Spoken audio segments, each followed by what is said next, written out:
Bueno, muy bien. Buenas tardes. Bienvenidos a este módulo de distintos aspectos de la fluidoterapia, la monitorización. Estamos en una época en la cual es necesario restringir los fluidos, pero también es necesario mantener los fluidos adecuados. Y eso requiere tácticas y estrategias que vamos a tratar de desarrollar aquí, de los cuales el doctor Perel es nuestro invitado estrella. Nos visita desde Israel y creo que la mayoría de ustedes por referencias bibliográficas lo deben conocer, así que lo que pido es que aprovechemos mucho sus ponencias y que por otro lado quienes tengan la oportunidad de preguntar o alguna curiosidad lo hagan, que lo tenemos en persona, así que tenemos que aprovecharlo. Bienvenido, doctor Perel. Adelante. Thank you. Thank you.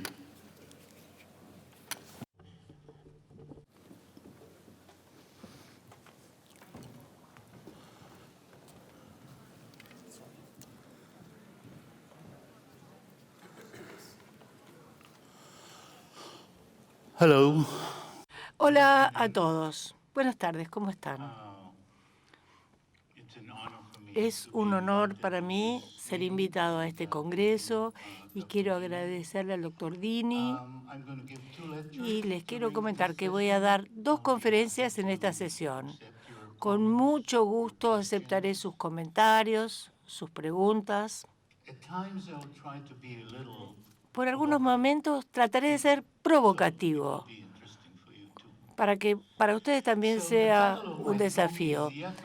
El tema de mi charla es la hemodilución iatrogénica durante la administración de líquidos.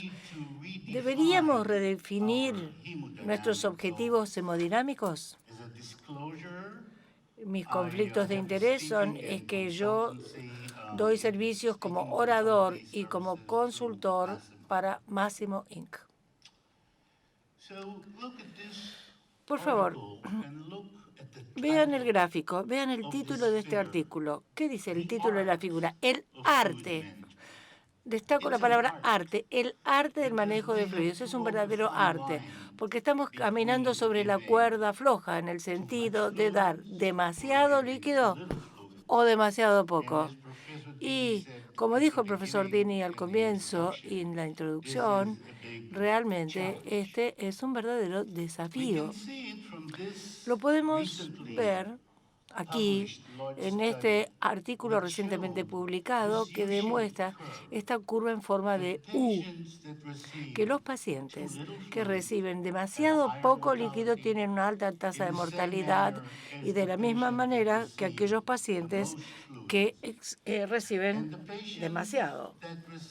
Y los pacientes que reciben muy poca fluidoterapia o un exceso de ellos también tienen una altísima incidencia de injuria renal aguda. Y el paciente que recibe demasiados líquidos también tiene una mayor incidencia de complicaciones respiratorias posoperatorias. También de tener que quedar internado por más tiempo y de, por supuesto, tener más costos de su internación.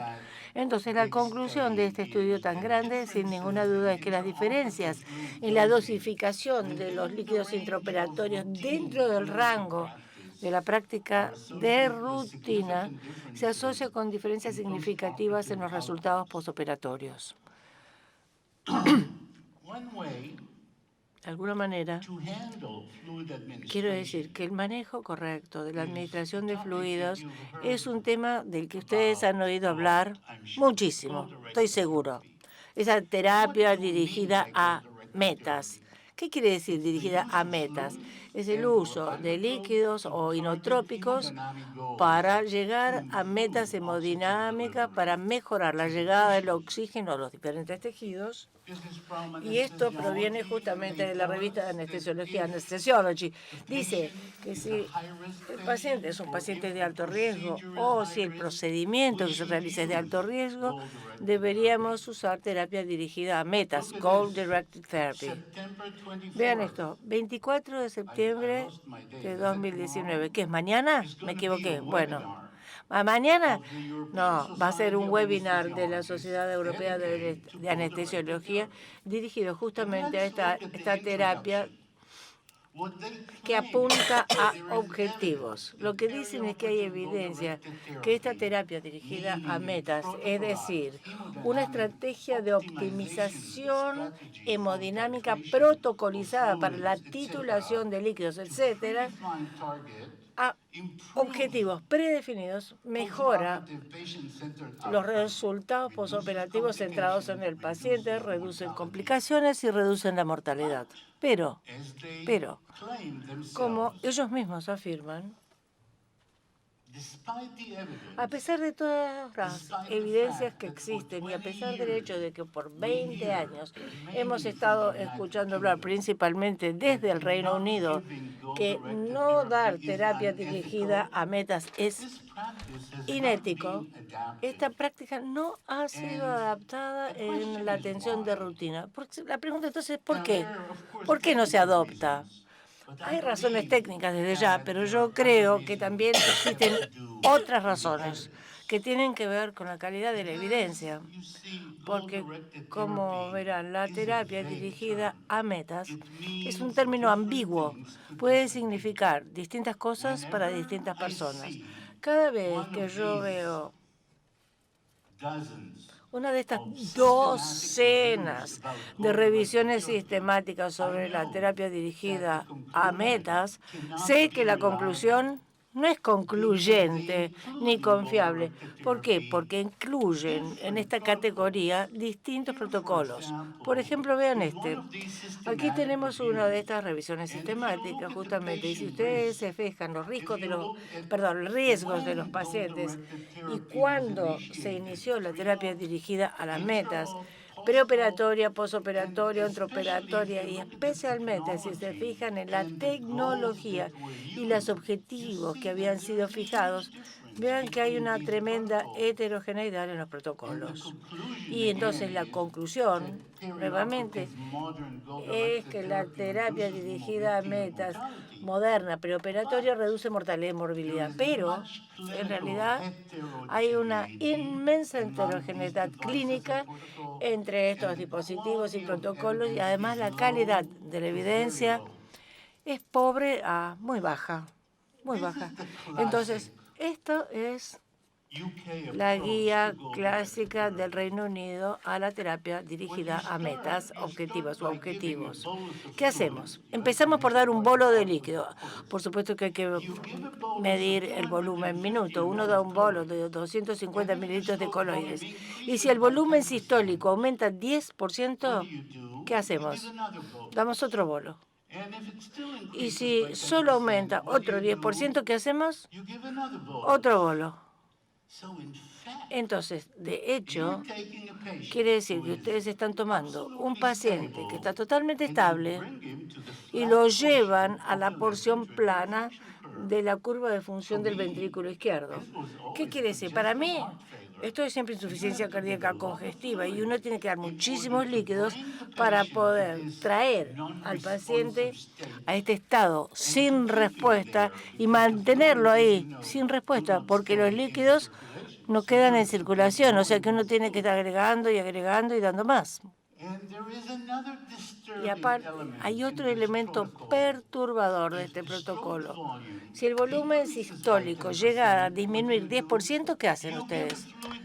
Dan otro bolo de líquido. ¿En base a qué supuesto? El supuesto es que cada disminución de volumen sistólico durante la cirugía es por hipovolemia, lo cual no es cierto. Depende de la profundidad de la anestesia, depende de la estimulación de la cirugía, depende de muchos otros factores. Entonces, el resultado final de este protocolo va a ser darle al paciente demasiado líquido, mucho líquido. Aquí tienen ustedes un estudio multicéntrico que se llama el estudio POMO. ¿Lo ven ahí? Si leen el nombre de los autores, todos estos autores son los líderes de opinión claves de este movimiento de terapia dirigida a objetivos del Reino Unido. El objetivo era el valor de oxigenación tisular preoperatoria y fue un estudio negativo. Pero, ¿qué quiero decir con todo esto? Quiero decir que el paciente que recibió esta terapia dirigida a metas específicas recibió el doble de líquido comparado con el paciente control. Entonces, exactamente lo que yo quiero decir, la terapia dirigida a metas basada en la maximización del volumen sistólico conduce al dar demasiado líquido. Aquí tenemos otro estudio que acaba de ser publicado. Es un grupo buenísimo de Suecia. Esto es para cirugía mayor, resección esofágica transtorácica. ¿Qué dan? Dan un bolo del 10%, otro segundo bolo, etcétera, y después lo suplementan dando vitamina y norepinefrina para poder mantener la presión arterial a valores más aceptables. ¿Cuáles son los resultados? Los pacientes del grupo de intervención recibieron más coloides, 2.1 a 1.6, y por supuesto que recibieron más dobutamina, pero la incidencia promedio de complicaciones no llegó a la significación estadística. Entonces, la conclusión del estudio es que la terapia dirigida a metas no resultó en una reducción de la incidencia de complicaciones posoperatorias. Entonces, ¿se dan cuenta ustedes que la evidencia de que la terapia dirigida a metas es beneficiosa? Es cuestionable en el mejor de los casos. Entonces, junto con otros colegas, hace unos años, dijimos, bueno, que los líquidos deberían administrarse cuando el paciente necesita aumentar su nivel de perfusión. Suena trivial, pero no es. Ahí está el gran secreto. Ese paciente realmente en este momento necesita líquidos, pero el otro requerimiento es que el paciente responda a los líquidos. Es decir, que cuando uno pasa líquidos, el gasto cardíaco va a aumentar. Esas son las dos condiciones básicas que ese paciente tiene que cumplir, digamos, antes de dar líquidos. Pero bueno, esta es la realidad que realmente nos abre los ojos. Aún en algunos pacientes donde parece estar clínicamente indicado cargarlos con líquidos, solamente el 50% de los pacientes mejoran su gasto cardíaco en respuesta a los líquidos, tanto en el quirófano como en terapia intensiva. ¿Qué significa todo esto? Quiere decir que cuando ustedes vuelvan a su hospital y le den fluidos a un paciente, solamente uno de dos va a lograr mejorar su gasto cardíaco. Y segundo, el segundo paciente va a recibir el líquido para nada. Y no es bueno recibir tanto líquido. Entonces, tenemos un verdadero problema. El estudio randomizado y controlado sobre terapia dirigida por metas se llamó Optimize y también fue negativo. Pero en este trabajo, por lo menos, es un subestudio del estudio Optimize. Dicen que el 70% del desafío o el reto con líquido que se le dieron a los pacientes en el grupo no se asociaron con un aumento del volumen sistólico. 70%, ¿entienden la implicación? O sea, el estudio más grande sobre terapia dirigida a metas, 70% del líquido dado a los pacientes no logró aumentar el volumen sistólico. Esto nos tiene que poner a pensar. ¿Será esta la manera de trabajar? Entonces, hace unos años yo pensé, bueno, algunas de estos estudios de terapias dirigidas a metas fracasaron porque se concentraron en maximización del volumen sistólico y perdieron de vista o no tuvieron en cuenta la capacidad de responder al líquido, lo que les dije antes. Este paciente va a aumentar su gasto cardíaco en respuesta a que yo le pasé el líquido y solo si es así le paso líquidos. Entonces, Supongo que en 1987 yo publiqué el primer trabajo experimental sobre la variación de la presión sistólica, el primer parámetro dinámico que se basa en la respuesta del gasto cardíaco o el volumen sistólico a una respiración mecánica que sirve como una provocación que aumenta la presión y reduce el retorno venoso. Si el paciente responde al líquido, el volumen sistólico necesariamente va a bajar, y si no lo es así, no responde. Entonces, ustedes han escuchado mucho de la variación de la presión de pulso y la variación del volumen sistólico, y hoy en día se puede medir de manera no invasiva con un oxímetro de pulso como índice de variación pletismográfico. O sea, ustedes pueden ver aquí que esta es una forma de onda arterial y esta es la forma de onda pletismográfica. Fisiológicamente son distintas una de la otra, pero ustedes pueden ver que las variaciones respiratorias son bastante similares. Quiere decir que un paciente que tiene un índice de variabilidad pletismográfica alto PBI, es más probable que aumenta su volumen sistólico en respuesta a la administración de líquidos. O sea, responde al líquido. Eso no quiere decir que haya que dárselos tampoco. Nosotros también respondemos a los líquidos, ¿no es verdad? Y cuando uno ve a un paciente que sí responde a los líquidos, entonces uno puede considerar si quiere darle o no líquidos. Pero la probabilidad es que va a responder de la manera que uno quiere que responda. Pero, si el PBI es bajo o una baja variación de pulso o índice de variabilidad pletismográfica, ese paciente no va a responder al líquido. Imagínense, una respiración mecánica disminuye el retorno venoso y no hay variación del volumen sistólico, quiere decir que el paciente está en la parte plana de la curva de función ventricular. Y si ustedes entienden el estado circulatorio, no es la respuesta a los líquidos. Uno puede pensar en darle dobutamina u otra cosa. Quiere decir que esto es la gran importancia que tienen los parámetros dinámicos, que uno puede identificar a aquellos que no van a responder y evitar darle líquidos. Tenemos que tener cuidado cuando leemos la literatura. Esta publicación reciente del British Journal of Anesthesia dice que el uso de la terapia dirigida a metas en base a volumen sistólico con el método de contorno de pulso se asocia con menos morbilidad, pero no se asocia con un aumento del volumen total. Quiere decir que si maximizamos el gasto cardíaco tenemos que dar más líquido, pero acá dicen que no, que ellos no dieron más líquidos. Pero si analizan con más detalle, van a ver que todos los parámetros no son gasto cardíaco, son parámetros dinámicos. Entonces, en respuesta, yo escribí lo siguiente.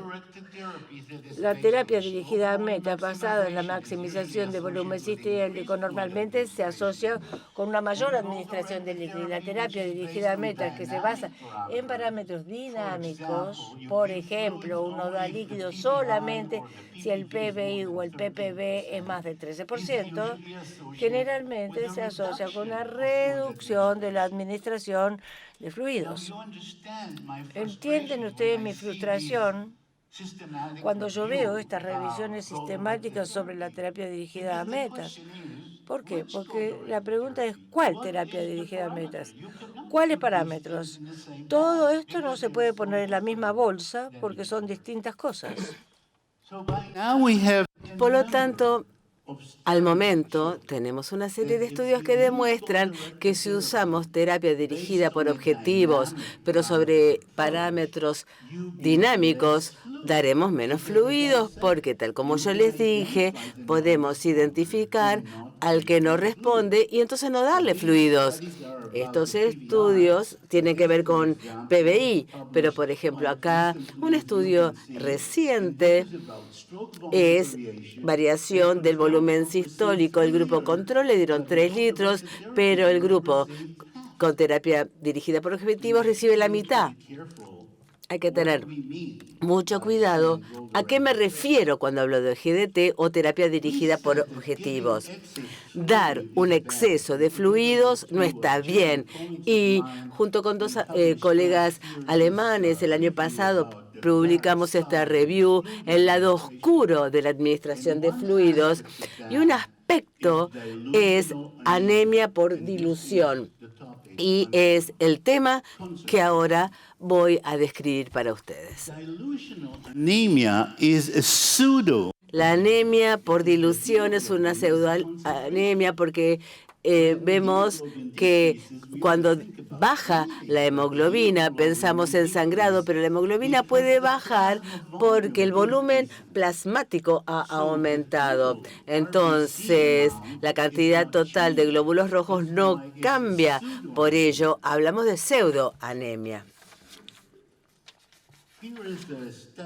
Acá tenemos un estudio donde le pasaron fluidos 30 mililitros por kilo a voluntarios y vemos que el cambio promedio de hemoglobina a la hora fue una caída de 1,5 gramos por dl.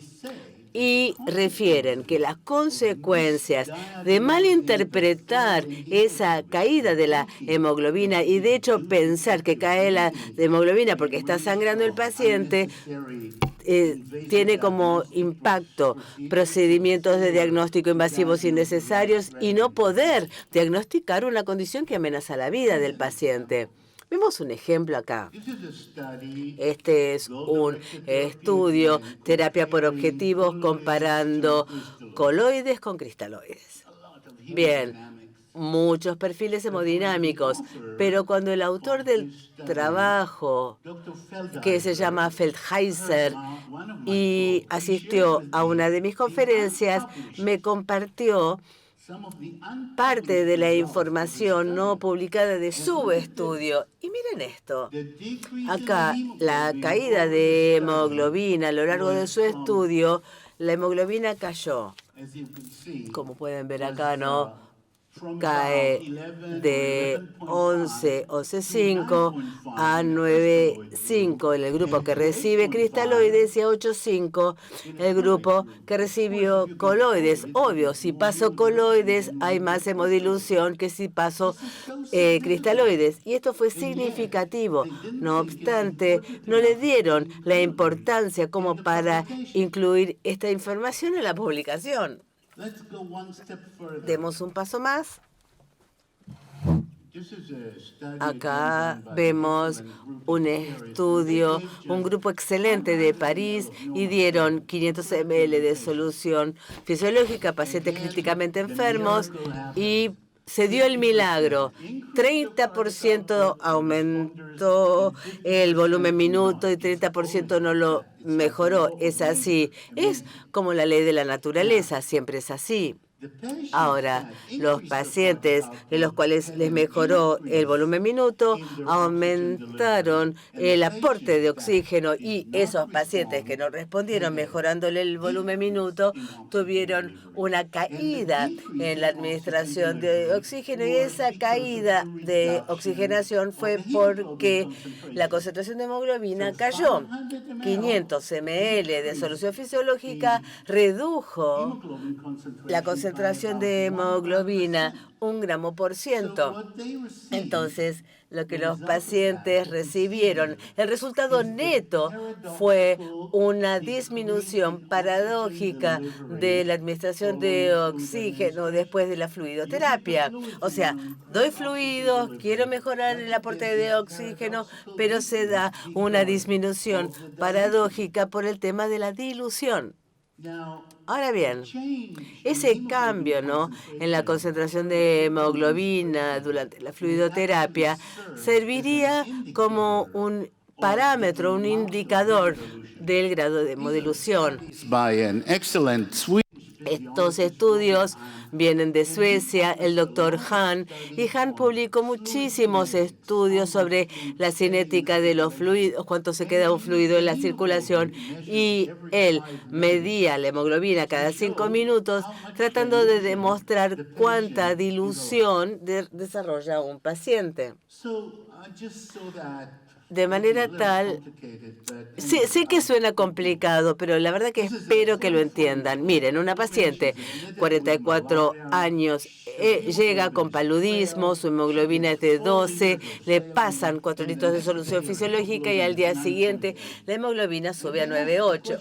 Y se preguntan, ¿será un signo de hemólisis por el paludismo o es una anemia por dilución?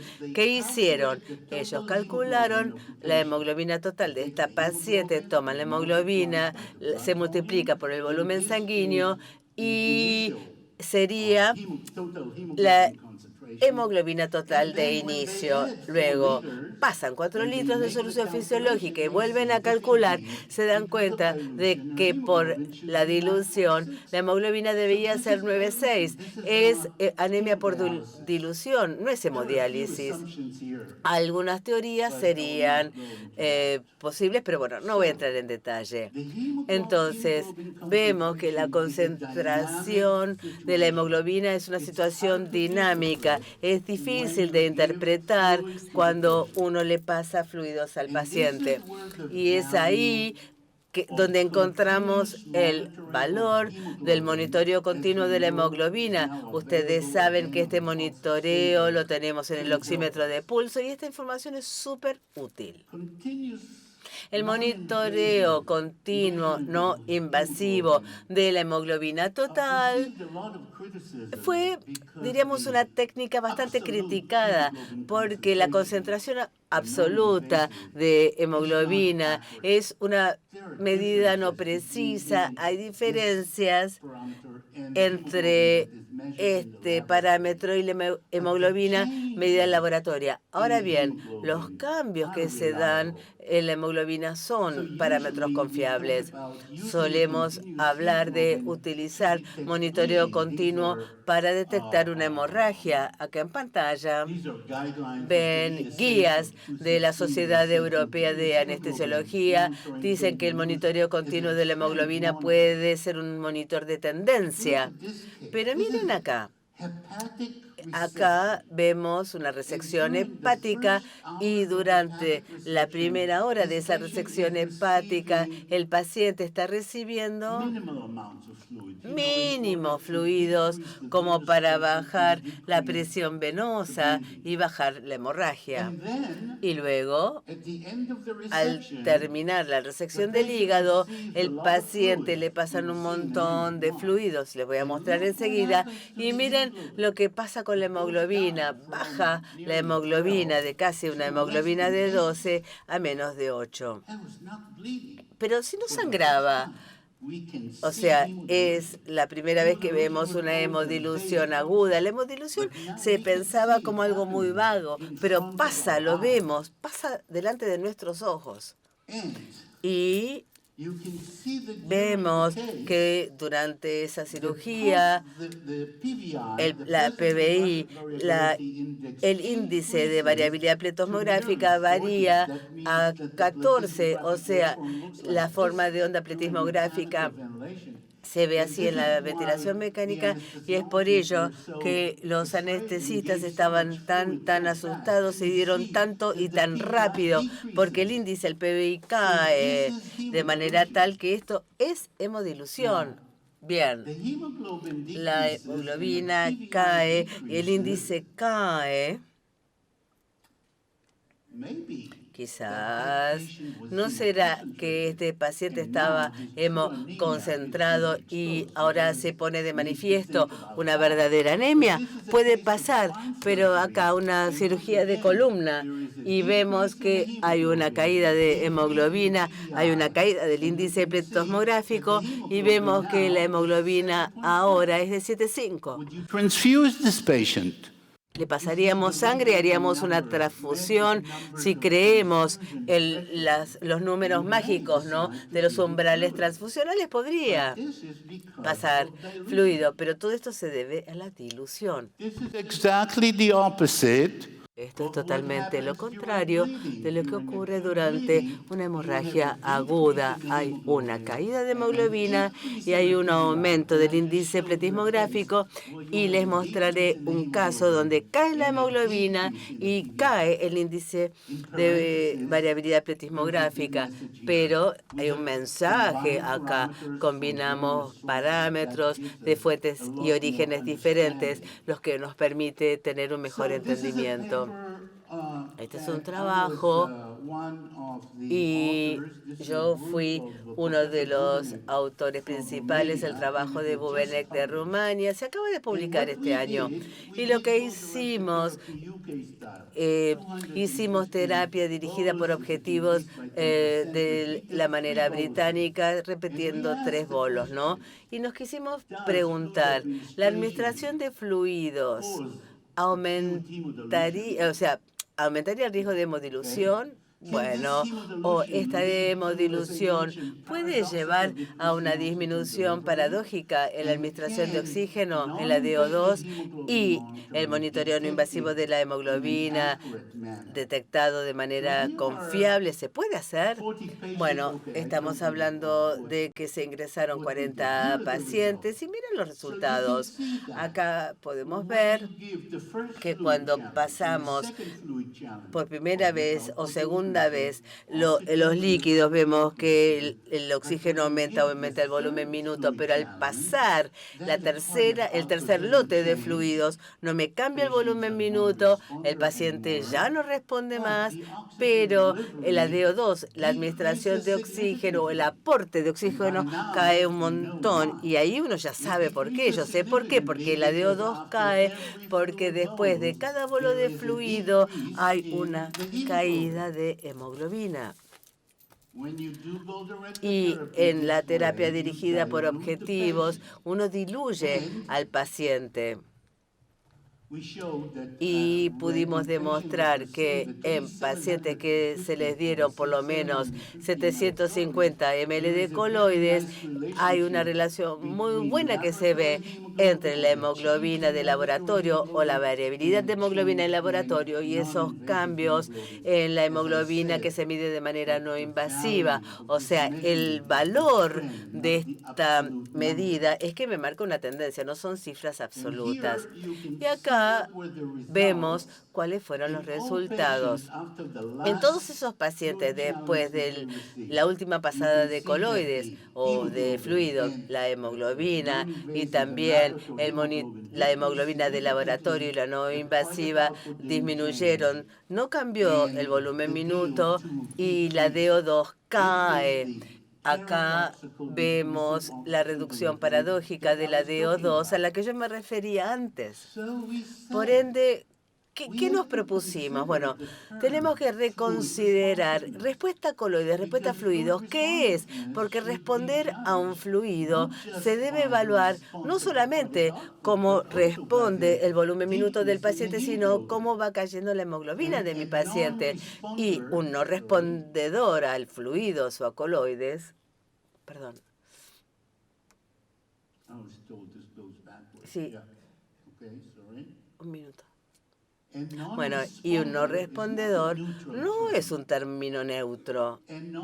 Y un no respondedor implica que la DO2 ha caído por la hemodilución. Espero que sigan, ¿no?, mi razonamiento. Yo aporto coloides, mi paciente no responde. La DO2, por definición, ha caído. ¿Y por qué ha caído? Porque hay una hemodilución asociada. El próximo concepto es que esta hemodilución puede llevar a transfusiones innecesarias. Y esto lo pusimos por escrito en este artículo años atrás. Nosotros lo publicamos porque muchos pacientes a los que les pasa mucho fluido, la hemoglobina cae por debajo del umbral transfusional y entonces, ¿qué? Se le hace una transfusión. Y nos dimos cuenta que esto pasaba al leer este artículo, el estudio POMS, por el POMO, por algo muy interesante, el estudio POMO. Ellos tienen un concepto que ni tampoco los autores incluyeron en el manuscrito. Lo que obviaron de mencionar es que 23% de los pacientes recibiendo terapia por objetivo fueron transfundidos y solo el 12% en el grupo control necesitaron una transfusión de sangre. Estamos hablando de una diferencia estadísticamente significativa, pero yo tuve que calcular la estadística porque los autores ni lo mencionaron. Yo le pregunté, ¿cómo puede ser esta diferencia transfusional? Porque a ambos grupos tenían 8 gramos por ciento, que era el umbral transfusional. ¿Por qué los que hicieron terapia por objetivo recibieron más sangre? Y yo traté 3 meses de entender la respuesta. ¿Qué pasó? ¿Violaron protocolo? ¿Qué pasó? Pero la respuesta ahora es clarísima y de hecho trivial. Recibieron más coloides o más fluidos. Como yo les mostré al principio, recibieron el doble de coloides que el grupo control. Y entonces los hemodiluyeron más y más de estos pacientes bajó la hemoglobina por debajo de 80 gramos y por eso necesitaron transfusión. La interpretación de estas cifras fue totalmente errónea. Bajo de 8 le tengo que pasar sangre. No se piensa que la hemoglobina está en 8 por un tema de hemodilución. Acá vemos un sinnúmero de estudios tratando de entender cuál es el mejor disparador para hacer una transfusión, 7, 8, 9. Y acá vemos un trabajo reciente publicado en Critical Care hace poco que se llama el umbral de hemoglobina y, bueno, tratando de entender las cifras.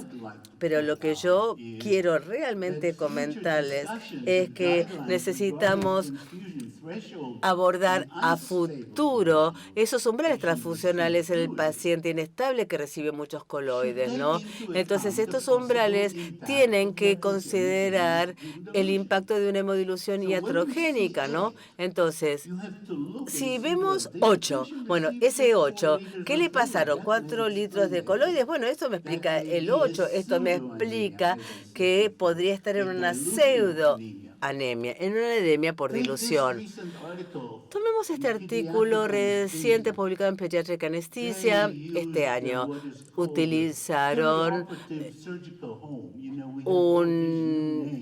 la implementación de una serie de parámetros quirúrgicos periquirúrgicos en pacientes con escoliosis idiopática, fusión vertebral. Al aumentar esta suerte de modelo de implementación perioperatoria domiciliaria, las transfusiones periquirúrgicas fueron menos. O sea, los autores no nos explican por qué. Ahora, junto con el trabajo sueco, junto con el doctor Robert Hahn, tratamos nosotros de explicar todo eso, porque le pasaron menos cristaloides en la etapa periquirúrgica y el paciente llega a cirugía menos diluido. Por eso necesitaron menos transfusiones de sangre. O sea, es muy fácil interpretar erróneamente los resultados. Y la administración liberal de coloides en la etapa prequirúrgica, antes de que se implementaran estos protocolos, pudo llevar a interpretar valores de hemoglobina mucho más bajos que a su vez llevaron a los médicos a indicar más transfusiones. Otro tema que refieren los autores es que lograron disminuir la pérdida de sangre.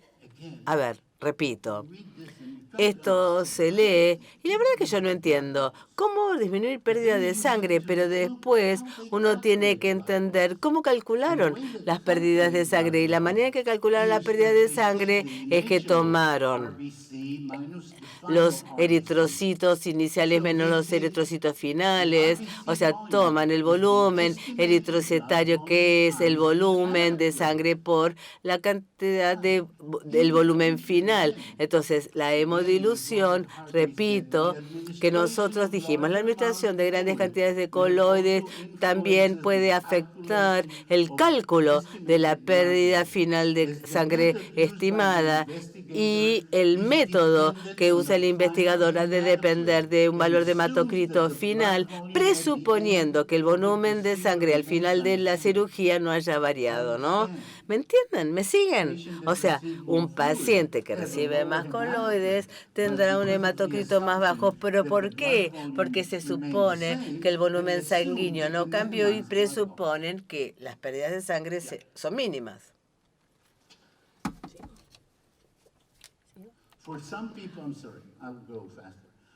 Ahora, para algunos autores es clarísimo. Este es un estudio donde trataron de hacer un modelo de regresión logística multivarianza para estimar las tasas transfusionales, la mortalidad de espera de los costos en pacientes sépticos, porque altos volúmenes de cristaloides provocan hemodilución y transfusiones de glóbulos rojos consiguientes. Entonces, los que reciben más de 5 litros de cristaloides dicen que los que recibieron 5 litros o más de cristaloides se los transfundió más. ¿Por qué? Por el tema de la hemodilución. Emmanuel Rivers, en una carta editorial, dice: ha sido una observación uniforme que después de 3 horas de reanimación y pasó más de 5 litros, vemos que había una reducción del hematocrito de más del 30%. Este es un estudio reciente, el Trial and Rise, que viene de Australia, y ellos trataron de entender la relación entre el volumen de cristaloides que se pasa y la caída de hemoglobina, y los autores encontraron una relación muy débil. Ahora, para mí este estudio tiene un problema, porque en realidad hubo una reducción significativa a lo largo de 6 horas, pero era una reducción no demasiado bien entendida. Y miren en el adendo del estudio, miren esto tan preocupante. Esta es la cantidad de cristaloides recibidos y hemoglobina, hora 1, hora 2, hora 3, reanimación de shock séptico. Miren la cantidad de pacientes que recibieron 0 cristaloides. Imposible. 0 cristaloides en la primera hora después de una reanimación de un shock séptico. Imposible. No obstante, hubo una caída de la hemoglobina de más de 2 gramos por ciento. La respuesta de la RAIS es que ellos no incluyeron los cristaloides que los pacientes recibieron después de las primeras 2 horas después de ingresar. Llegan al hospital, les pasan cristaloides y 2 horas después ingresaron a la RAIS. Y ellos no contaron esos volúmenes. Y los autores nos hacen una observación importante. Caída de la hemoglobina se asoció independientemente con más conexión a un respirador, más internación en la UTI y más internación y mortalidad. Entonces, estas caídas de hemoglobina por dilución tienen evoluciones mucho peores. Ahora, Can Inche publica Critical Care que la hemodilución puede ser una alteración hemocirculatoria tipo 2 y está muy mal porque no hay eritrocitos en capilares en la microcirculación, ¿no? Voy a ir siguiendo. Ahora, acá hay dos estudios súper famosos.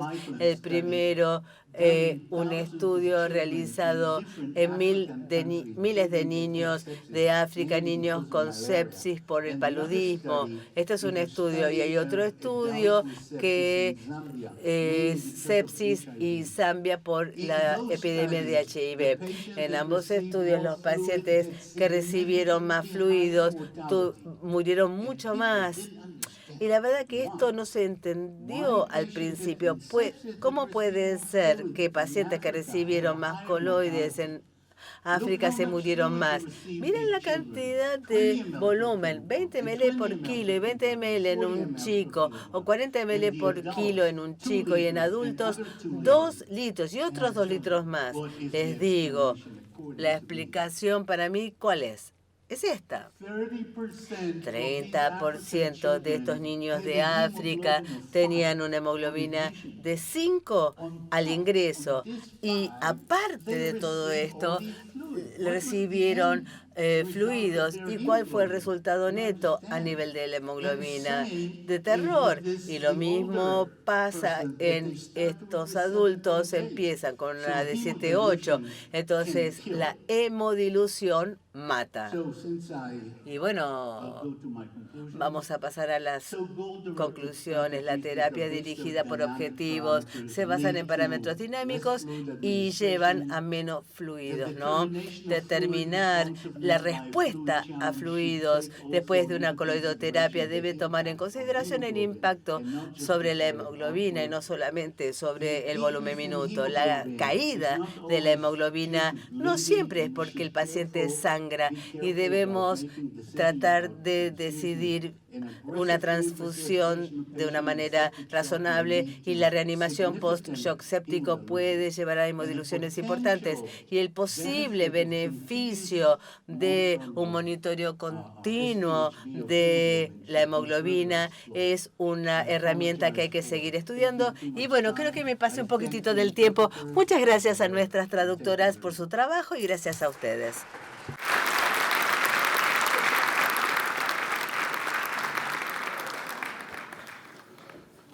Sorry, I got carried away. No problem, no problem. So, my presentation is short.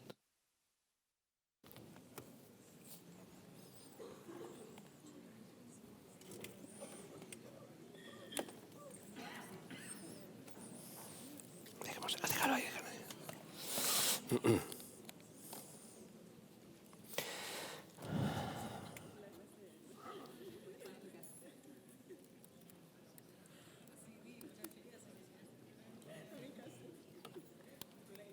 ¿Cuál es? Perfecto.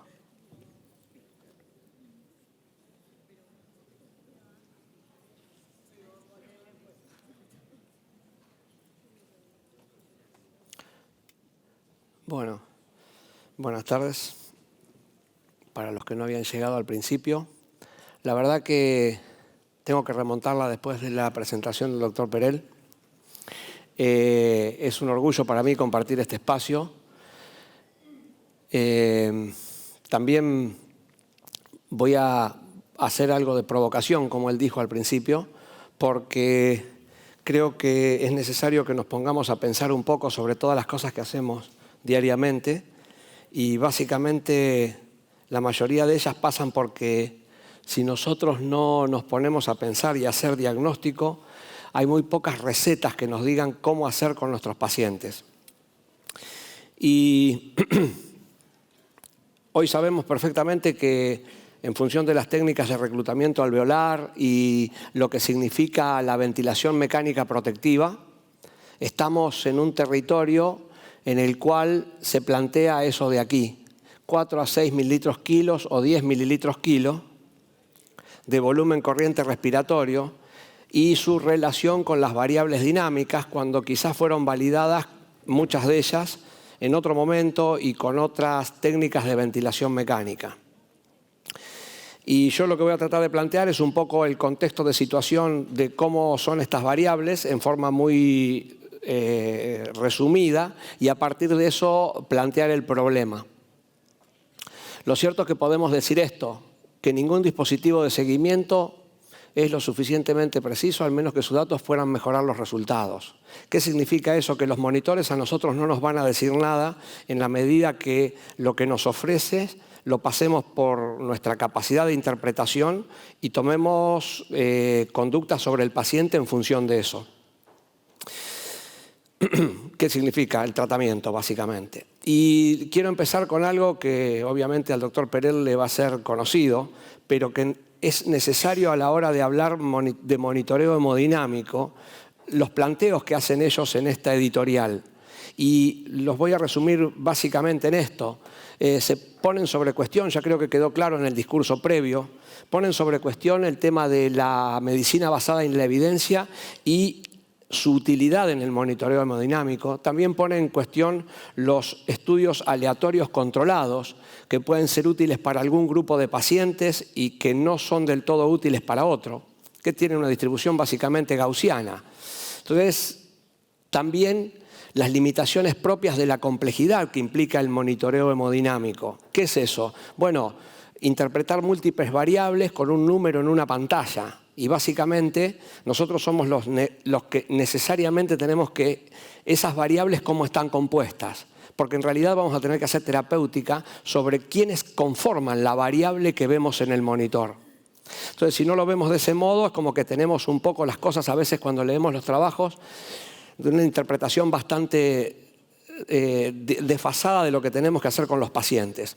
La relación entre monitorizar una variable fisiológica y la decisión terapéutica correcta. Y acá viene la capacidad nuestra de conocimiento para poder integrar el dato y tomar la decisión adecuada. Y por último, la normalidad de las variables fisiológicas no necesariamente significa adecuación. Y creo que no tengo que agregar nada después de la presentación del doctor Perel. Por lo cual, vamos a ponernos un poco en tema qué son las variables dinámicas para quienes no están al tanto, pero nosotros tenemos esto que son variables estáticas, que es la que venimos manejando desde hace mucho tiempo. Pero que cuando a eso le sumamos la ventilación mecánica, básicamente en un paciente que está ventilando mecánicamente, las transformamos automáticamente en variables dinámicas relacionadas con la ventilación. ¿Y qué nos da la posibilidad de eso? Bueno, de manejar un combo integrado entre el dato de la variable estática y cómo se relaciona ella con la respiración mecánica. También lo tenemos al doctor Perel acá y él va a hablar inclusive de estas variables dinámicas y su relación con la ventilación espontánea, que es un tema importante que nos trae él como innovador. Y bueno, ¿qué estamos hablando de eso? Estamos hablando de interacción corazón-pulmón, básicamente, entre la hemodinamia y la ventilación mecánica, que es como la central de operaciones de todo lo que es la hemodinamia del cuerpo entero. Si dijimos que estas dos cosas arman eso, ahora podemos hablar de variabilidad respecto del ciclo respiratorio de la variable estática hemodinámica, para haberla transformado justamente en dinámica. Y eso es variabilidad de la presión sistólica, de la presión de pulso o del volumen sistólico, no importa, pero más o menos todas tienen la misma significancia a la hora de su interpretación con la interacción corazón-pulmón. Y bueno, ¿qué es eso? Básicamente es algo así. Estos ciclos los vemos todos, ya están bastante difundidos como para andar haciendo aclaraciones, pero vale la pena remarcarlos en el contexto de la presentación. Básicamente, si tomamos ese latido y tomamos el otro latido que está ahí, vemos que claramente no son los mismos. Hasta ahí es una variable estática que no nos dice demasiado, que hay una puntita un poco más alta que la otra. Pero cuando nosotros la relacionamos con la ventilación mecánica, nos damos cuenta que hay una clara interrelación entre el aumento de las presiones de la vía aérea y del pulmón y esa hemodinamia. Bueno, básicamente responde a fórmulas que las podemos hacer inclusive como ejercicio para nuestros residentes o para nosotros mismos en la etapa de aprendizaje hasta que se fija el conocimiento. Y no voy a entrar en esto de las fórmulas porque es lo que subyace en el algoritmo matemático que tiene el monitor cuando nos dice que la BBS varió X porcentaje. Lo cierto es que es necesario que se sepa que esto funciona detrás de lo que nosotros vemos en pantalla. Y básicamente la interacción corazón-pulmón es la estrella de esto y es imposible separarse de eso. ¿Qué estamos hablando? De la volemia efectiva, del volumen corriente respiratorio y de contractilidad miocárdica. Esas tres cosas integrados con el concepto de variable dinámica, son sobre básicamente las que vamos a hacer diagnóstico y sobre esos diagnósticos vamos a hacer terapéutica. Pero también, como vemos, se viene complicando un poco el panorama, porque de sumar la presión sistólica a relacionarla con la respiración era medio sencillo, pero ahora tenemos la volemia, el volumen respiratorio, la contractilidad miocárdica. Y bueno, si vamos a hablar del tema que nos convoca, es necesario hacer fuerte este ítem que es el volumen corriente, que justamente es quien nos está complicando un poco la vida en un grupo de pacientes. Pero antes de pasar a eso, me parece necesario remarcar esto aquí, que es más o menos lo que ya habló el doctor Perel. Por eso no me voy a extender en eso, pero es necesario que nosotros detectemos dónde estamos parados para poder determinar cuándo le hacemos volumen. Y por lo tanto, si nosotros no determinamos eso y hacemos diagnóstico equivocado, no es necesario que aclare nada después de la presentación del doctor Perel lo que sucede con los fluidos, básicamente. Y cuando vemos esto, si se fijan aquí, el volumen corriente de 8 a 12, de 10 mililitros kilo, y nos da una sensibilidad y una especificidad tal y cual en el momento en que se han validado estas cosas. Y bueno, pero ahora nosotros no estamos trabajando con esos volúmenes corrientes, están más chiquitos, más pequeños, a partir de la ventilación protectiva, a partir de que nosotros no nos permitimos el colapso alveolar y que nuestros pulmones, los pulmones de nuestros pacientes, rinden más a la hora del intercambio gaseoso, de la relación BQ. Entonces, tenemos que replantearnos algunas cosas porque se está viendo en la literatura que pasan determinadas cosas. Esto nada más, una imagen para la influencia del BT dentro de lo que es los monitoreos hemodinámicos funcionales, eso lo mismo. Y bueno, es necesario que nos pongamos en órbita un poco, recordemos estas variables dinámicas. En primer lugar, quiero recordar esto, que es el modelo de cajas. Una caja box, box, box, box. ¿Y qué es eso? La caja torácica, la pleura, el pericardio, las cavidades cardíacas y los vasos. Si nosotros no entendemos ese combo, estamos aplicándole presión respiratoria a una unidad muy inteligente. ¿Y cómo está eso? Bueno, no encontraba forma de resumirlo y encontré este corte que lo único que me dediqué es a remarcarle las cajas y cómo se interaccionan cada una de ellas. Si ustedes lo ven ahí, tenemos el espacio pleural, que está como con un neumotórax, pero no es así. Tenemos también el pulmón, y entre ambos estamos hablando de presión transpulmonar o gradiente transpulmonar, que obviamente lo tenemos que tener en cuenta cuando tenemos el manejo ventilatorio a partir de lo que significa el reclutamiento alveolar y todas las técnicas de ventilación mecánica. Por otro lado, también se nos agrega que tenemos el espacio pericárdico, que es otra de las cajas. En ese espacio pericárdico está metido el ventrículo derecho, el ventrículo izquierdo, y encima tienen un concepto entre sí de lo que es la dependencia interventricular. En este combo todavía tenemos venas que son intratorácicas y venas que son extratorácicas, y por otro lado tenemos el retorno venoso y el gasto cardíaco del ventrículo derecho involucrados en este complejo sistema. La arteria pulmonar es quien se encarga de trasladar la sangre a otro lugar, que sería en última instancia la aurícula izquierda, pero antes de la aurícula izquierda se encuentra con una sorpresa, que es esta unidad funcional, el resistor de Starling, que nosotros lo podemos alterar en mucho a partir de lo que significan la relación entre presiones intravasculares y presiones intraalveolares. Esta mínima unidad que viene desde la física de materiales inertes es necesario tenerla en cuenta porque está interactuando permanentemente en lo que después vamos a obtener como resultado en una variable que nos muestra un monitor que a veces no entendemos bien cómo se generó, pero que nos indicó el manual del monitor que cuando esa variable cambia de determinado número, yo le tengo que hacer fluidos. Si la sangre logra atravesar todo esto, la va a recibir la aurícula izquierda a través de las venas pulmonares como precarga posterior del ventrículo izquierdo. Y eso va a interactuar a su vez con las arterias intratorácicas y con las arterias extratorácicas. Bueno, como si todo esto fuera poco, me falta acá arriba agregarle el ventilador mecánico y la curva de presión. Y acá es donde con el setting del ventilador mecánico nosotros podemos hacer mucho lío en esta sensible unidad ante la presencia de nuestras drogas anestésicas y de los volúmenes y de todo lo que el cirujano pueda generar en nuestro paciente.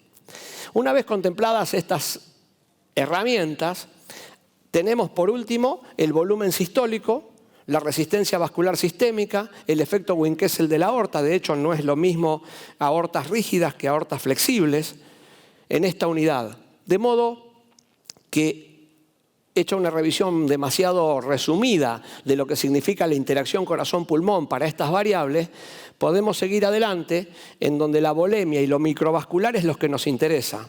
Porque en definitiva, la reposición de fluidos la tenemos que hacer ¿por qué? Porque el tejido necesita oxígeno, no porque se nos ocurre mejorar una variable caprichosamente en el monitor.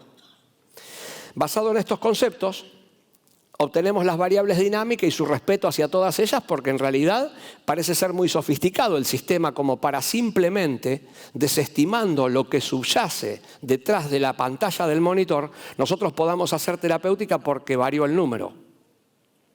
Bien, esa compleja interacción simplificada la podemos definir en esto: el ciclado del respirador, la unidad alveolo-capilar, las venas intratorácicas y extratorácicas y la contractilidad miocárdica. Y por otro lado, sometido también a la presión, el resistor de Starling, quien va a ser el elemento que nos permita, en la medida que la calidad de la volemia tenga determinado valor, en que esas variables dinámicas se expresen a partir de lo que ha sido la eyección del ventrículo izquierdo, si es que este todavía se encuentra en la fase ascendente de la curva de Frank-Starling.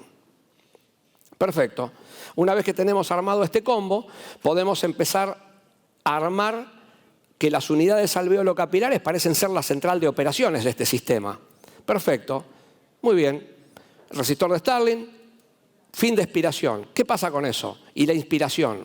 Bueno, son dos posiciones diferentes el resistor de Starling, y si ustedes observan los tamaños alveolares, son claramente pequeños en el de la izquierda y un poco más grandes de fin de inspiración en los de la derecha. Entre medio de los dos ha ocurrido algo que es, en cierto modo, el curso de sangre desde lo que ha sido el lecho vascular pulmonar hacia la aurícula izquierda, y eso lo ha transformado en volumen sistólico del ventrículo izquierdo. Bueno, las variabilidades respiratorias de este sistema hacen que cuando nosotros respiramos al paciente haya una parte del volumen sistólico en el primer tercio de la inspiración que sea eyectado hacia la aurícula izquierda, y esa aurícula lo expone al ventrículo izquierdo para que nosotros lo veamos en la parte de variabilidad. Perfecto. ¿Qué tenemos de las variables dinámicas? Básicamente esto: un up y un down, un ascenso y un descenso expiratorio de la curva de presión arterial o pletismográfica, que se equivalen, mientras nosotros estamos manejando los volúmenes alveolares intrapulmonares y las presiones que se encargan de modificar el resistor de Starling en el pulmón. Bajo esta premisa, nosotros vemos claramente que estos volúmenes sistólicos no son los mismos. Están más precargados los de la fase inspiratoria, final de inspiración, que los de la fase expiratoria. No voy a meterme en la fisiopatología de eso, porque es un tema para dedicarle mucho más tiempo, pero lo cierto es que los factores que intervienen en esto, y esto es necesario tenerlo en cuenta porque en realidad es un poco el resumen desde una presentación de lo que es la presión pleural, el gradiente transpulmonar, la precarga del ventrículo izquierdo, la poscarga, la precarga y la poscarga del ventrículo derecho, si eso puede transformarse en volumen sistólico, si eso también puede transformarse en volumen sistólico del ventrículo izquierdo. Bueno, a partir de todo eso nosotros estamos viendo que ese valor numérico en la pantalla del monitor de variabilidad sube, y sabemos que eso es malo. El tema es que si no contemplamos todo esto que sucede detrás, no podemos corregir un número y ya queda absolutamente claro que si corregimos el número en general nos va mal. No hacemos las cosas bien. De modo que acá vamos a poder medir la presión inspiratoria máxima y el volumen sistólico. En realidad es la expresión de volumen sistólico y su relación con los vasos es lo que nos da la presión que nosotros medimos en el monitor o el tamaño de la onda pletismográfica, cualquiera sea la variable. Voy a seguir con esto porque lo explicó perfectamente el doctor. Lo cierto es que tenemos que estar preferentemente en esta zona remarcada, que es donde nosotros vamos a trabajar, que nuestros ventrículos van a responder a volumen. Pero sabemos que es bastante sofisticado el sistema. Entonces, acá estamos en otro problema. No voy a entrar en esto porque si lo escucharon al doctor Perel está de más que yo quiera hacer hincapié en esto. Pero lo cierto es que las variables dinámicas estamos ahí entre 11 y 13%. Dice, bueno, bien, si pasa a los 13 estaríamos autorizados a reponer volumen y si estamos menos de 11 tendríamos que fijarnos. Pero como todo en biología hay zonas grises. Esas zonas grises a veces no las sabemos diagnosticar y nos traen consecuencias. Y las consecuencias están descritas perfectamente en esta curva, la curva de Bellamy, que es perfectamente homologable lo que sucede cuando hacemos fluidos a todas las complicaciones derivadas de los fluidos tienen la forma de U. El posoperatorio, las complicaciones, el alta hospitalaria, las infecciones de heridas van de la mano de los fluidos en muchos casos. Y tienen básicamente esta forma, los costos tienen básicamente esta forma. Entonces, situarnos en esa parte es como complicado, porque nos exige una precisión bastante exacta y eso nos causa problemas, porque todos los que se salgan de esta parte sabemos que van a ir para arriba o para abajo. Bueno, y vamos a hablar un poquito de la zona gris y vamos a decir que hoy día esta zona gris nos presenta un conflicto. ¿Y cuál es el conflicto? Bueno, tenemos pacientes que estamos ventilándolos a volúmenes corrientes pequeños. Esos volúmenes corrientes no trabajan de la misma manera sobre el resistor de Starling y ese resistor de Starling nos ofrece menos datos. ¿Por qué? Porque la sangre escurrida durante el ciclo inspiratorio es proporcionalmente menor a lo que ocurre con volúmenes corrientes grandes. Entonces nos encontramos con una pérdida de sensibilidad dentro de esta zona gris del método para exponer el paciente a la carga de fluidos. Y ya vemos que cargar fluidos en forma no certera es un problema y eso causa complicaciones. Bueno, la ventilación protectiva estamos alrededor de 4,5, 6 mililitros kilos según los pacientes que tomemos, sean los pacientes de terapia o los pacientes de quirófano. Y lo cierto es que eso ha determinado volúmenes corrientes un poco menores que los validados en los trabajos en donde nos indicaban que con 13, 11, 10 podíamos quedarnos más o menos tranquilos, pero justamente ese 13, 11, 10 es el que nos causa hoy día problemas, porque retarda la aparición del diagnóstico y la terapéutica adecuada con fluidos. Entonces, a partir de eso, nosotros se detecta una zona gris entre los 9 y los 13 de variabilidad de presión de pulso o de las variables dinámicas, respetando cuál de ellas está dentro del rango, y eso nos alertó de otra cosa. Hasta datos de un 25% nos da que no sirve el dato en pantalla. Pero también hay pacientes que tienen un 62%. Entonces, ¿qué pasa? Nosotros venimos hablando de lo que es el desafío de volumen, ¿correcto? El desafío de volumen hecho en forma indiscriminada ya lo expresó el doctor Perel. ¿Qué sucede? Volumen, volumen, volumen. Caemos en la hemodilución iatrogénica y después de la hemodilución iatrogénica viene la hipotensión, la acidosis, la hipoxia tisular. Entonces hay que tratar de detectar, de achicar ese rango para poder hacer diagnóstico en la zona gris. Y bueno, se está viendo que un aumento transitorio del volumen corriente expone a estos pacientes a una variabilidad del volumen sistólico mayor que la que estábamos teniendo con el volumen corriente más pequeño. Y eso se viene usando como herramienta.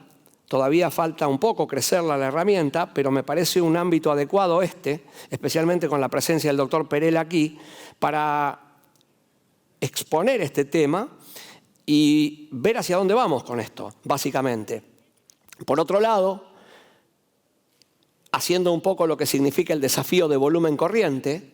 ¿Qué es esto? Y bueno, nosotros cuando hacemos el desafío de volumen, estamos inyectando un volumen para ver cómo nos va con ese volumen. Cuando hacemos desafío de volumen corriente, por hoy todavía parece ser una manera un poco más sana que hacer el volumen antes de darse cuenta que no era necesario. Aumentando transitoriamente el volumen corriente para poder exponer esa zona gris a quizás la zona positiva, que significaría hacerle volumen. Pero también detrás de eso estamos tratando de detectar quiénes son los respondedores y no a volumen. Porque si nosotros hacemos memoria, ¿qué significa la variabilidad del volumen sistólico? Podemos hacer recalcar que el delta up significa está detrás de la contractilidad. Para que haya un delta up es necesario que el pulmón expulse un volumen a la aurícula izquierda y que ese volumen sea recibido por un ventrículo con capacidad para eyectarlo, porque si no, no vamos a ver los deltas ups. De hecho, la contrapartida de esto es que los pacientes con falla cardíaca severa, hasta que no se les pone un inotrópico, el delta up da normal, porque no tiene capacidad de que cuando recibe esa precarga transitoria mayor, exprese como volumen corriente lo que le llegó como precarga. De modo que estamos detrás del desafío de volumen y yo le quiero dejar lugar al doctor Perel, así que esta presentación era deliberadamente corta. Los aumentos temporales del volumen corriente lo que hacen básicamente es una exacerbación del efecto del volumen corriente sobre la interacción corazón-pulmón que describimos allá. Especialmente de ese punto sobre el resistor de Starling. Obviamente que no podemos desentendernos de lo que sucede en el resto del sistema, porque si no, no hubiéramos llamado la atención sobre él. Pero básicamente, si lo demás está bien, el resistor de Starling es quien maneja básicamente este efecto. Y lo que nos está ofreciendo la literatura hoy día es esto, un factor predictivo de cómo responderá el paciente al desafío de volumen dentro de la zona gris. ¿Qué nos quiere decir esto? Básicamente que si nosotros hacemos primero el desafío de volumen corriente, nos irá un poco mejor cuando hagamos el desafío de volumen. Eso es la traducción más o menos de esto. Bueno, ¿qué se espera de esto? Básicamente que cuando uno aumenta el volumen corriente, empeore el índice de variabilidad. ¿Qué nos va a decir el aumento del volumen corriente? Mira, tu paciente estaba un poco más hipovolémico que lo que vos pensabas. Básicamente. Aumenta el índice de variabilidad y si ese aumento del índice de variabilidad ahora pasó de 13 a 17, ¿qué nos dice? Que nuestro paciente estaba un poco hipovolémico y que quizás cuando le hagamos volumen va a ser más respondedor a volumen que uno que no aumenta cuando le hago el desafío de volumen corriente. Eso es lo que queremos dejar sentado hoy aquí como inicio del pensamiento de una nueva táctica para detectar cómo infundir los volúmenes de manera más precisa. Y puede ser, bueno, ya lo dije, que ocurra que no haya modificación del índice de variabilidad y eso nos da otra perspectiva. De modo que, aclarando un poco, el empeoramiento del índice habla bien de ese paciente, que cuando le hagamos volumen va a responder en forma adecuada. Y el no empeoramiento del índice, que el paciente siga como normovolémico, pero a veces suele no estarlo, porque lo que le sucede es que falta contractilidad y de eso nos tenemos que ocupar por otro lado, es probable que si le hacemos volumen a ese, no va a responder de la misma manera ante la carga de volemia. Hoy por hoy se están manejando números acerca de esto más o menos. Debería aumentar más o menos del valor de 11, 12 que tiene el paciente cuando yo le hago la prueba de desafío de volumen. Debería estar alrededor de unos 17 o más % para que el paciente lo expectemos como respondedor a volúmenes cuando le hagamos el desafío de volumen. Entendiendo que acá estamos hablando de dos desafíos, el desafío de volumen corriente y el desafío de volumen infundido, que son dos cosas diferentes. Bien, bueno, se hace de distintas maneras, estos son métodos diferentes, si toman la literatura pueden leer esto, son maneras diferentes de empezar a leer sensibilidad y especificidad del método para darnos algún valor a los usuarios de ese método, de manera tal que podamos hacer la prueba estas son hechas en distintos lugares. A la que a nosotros nos viene mejor en anestesia es la de desafío de volumen corriente. La de oclusión es un poquito más complicada para nosotros, pero se puede hacer también. Lo cierto es que aumentando el volumen corriente a 8 mililitros kilo, el paciente predijo la capacidad de respuesta por allá, fíjense, con sensibilidad de 94, especificidad de 76, a distintos valores. Esto todavía está en crecimiento. Tenemos números que son los que ofrece la literatura. Y lo que hacen después, bueno, eso es describir el método, cómo ellos llevan a cabo la prueba. Si leen, en realidad es un poco más engorrosa. Para nosotros aumentar por 1 o 2 minutos el volumen corriente a 8 o 10 mililitros kilo, 9 todavía también están definiendo dónde, pero lo cierto es que con 4, 5, 6 estamos en problema y nos metemos dentro de la zona gris. Bien. Es otro trabajo que soporta un poco este comentario que vengo a hacer. Y si ustedes leen la última frase, los cambios en la variabilidad de la presión de pulso y la variabilidad del volumen sistólico, luego del desafío de volumen corriente, fueron superiores a la misma variabilidad y a la misma BBS sola, sin haber hecho el desafío, con volúmenes corrientes bajos. O sea, ¿qué estaban haciendo esos dos datos mientras nosotros hacíamos terapéutica? Estar plantados en la zona gris. Lo que nosotros hacemos con esta prueba, o lo que intentamos hacer, es exponer esa zona gris para que se transforme en respondedor o no respondedor antes de hacerle un fluido. Pues ya sabemos que si los respondedores lo hacen son transitoriamente a veces y caemos en la hemodilución iatrogénica, y si los respondedores no son respondedores habremos hecho el fluido mal. Entonces, la idea es esta. Bien, bueno, están los ciclos de cómo ellos hacen. Me hace acordar a cuando empezamos a hacer un poco de docencia sobre las maniobras de reclutamiento alveolar para que se muestren los ciclos, pero bueno, esto es lo que se está haciendo. Son todos trabajos que quiero mostrarles, pero básicamente voy a resumir, así ya le dejo lugar al doctor Perel, que además es un apasionado, con lo cual me parece muy bueno para aprovecharlo. Básicamente, si nosotros hacemos una pirámide, esa pirámide la podemos distribuir en variables estáticas, en complejidad. Las variables dinámicas, fíjense que el tamaño de las letras va creciendo. Y las variables dinámicas más el desafío de volumen corriente para detección de la zona gris. ¿Y qué estamos tratando de hacer con esto? Básicamente, la literatura apunta a una sola cosa, que es predictor de la respuesta a volumen, pero si nos fijamos, caer en ese punto de la pirámide implica ponerse en la curva de Bellamy en el punto adecuado, cosa que no es fácil. Y volviendo un poco como último comentario, respecto del trabajo en donde cuestionaba la medicina basada en la evidencia, aplicada solo a la hemodinamia, al monitoreo hemodinámico. No es que ponemos en cuestión la medicina basada en la evidencia como método en sí. Básicamente, creo que una de las grandes razones, y esto es una opinión muy personal, por lo cual es difícil aprender y explicar y enseñar el monitoreo hemodinámico, es justamente por esto, por el gran dinamismo con el que se maneja el cuerpo humano y a partir del cual nosotros tenemos que hacer diagnóstico a la carrera detrás de los datos que suceden. Y si intentamos variar y meternos en la zona en la cual los papers nos indican taxativamente qué hacer con un grupo de pacientes, lo primero que tenemos que fijar es si ese paciente cabe, el que tengo en la camilla hoy, es condicente con el paper que estoy leyendo y el que trato de aplicar, por un lado. Y por otro lado, si el comportamiento de ese paciente es el mismo durante todo el transcurso quirúrgico, que es otro problema.